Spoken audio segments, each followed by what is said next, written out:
Hi friends, இன்றைக்கி Tuesday வந்து என்ன சமையல்னு பார்க்கலாம். மண்டேனாலே வந்து பார்த்திங்கன்னா எனக்கு சமையல் பண்ண தான் ரொம்ப சோம்பேறியாக இருக்கும்.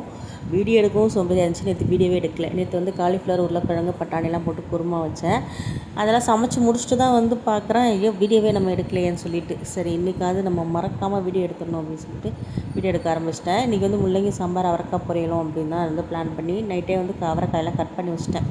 இந்த தேங்காய் வந்து பார்த்திங்கன்னா சீக்கிரத்துலேயே வழவழன்னு வந்துடுது. ஆனால் இன்றைக்கி வந்து நல்லாவே இருந்துச்சு, வழவழனே இல்லை. அது தெரிஞ்சதுக்கப்புறம் தான் வந்து அவரைக்காயை வந்து நான் போட்டேன். ஒரு 4-5 நாள் இருக்கும், நல்லா ஃப்ரெஷ்ஷாகவே இருந்துச்சு.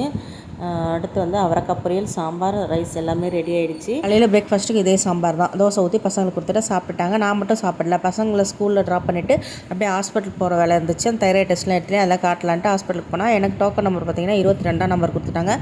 அதெல்லாம் பார்த்து முடிச்சுட்டு டேப்லெட் வாங்க போனால் டேப்லெட் இல்லைன்ட்டாங்க. ஈவினிங் வந்து வாங்கிக்கோங்க சொல்லிட்டாங்க. சரி ஈவினிங் வாங்கிக்கலான்னு வீட்டுக்கு வந்துட்டேன். 11 மணி தான் வந்தேன். இப்போ தான் பிரேக்ஃபாஸ்ட்டு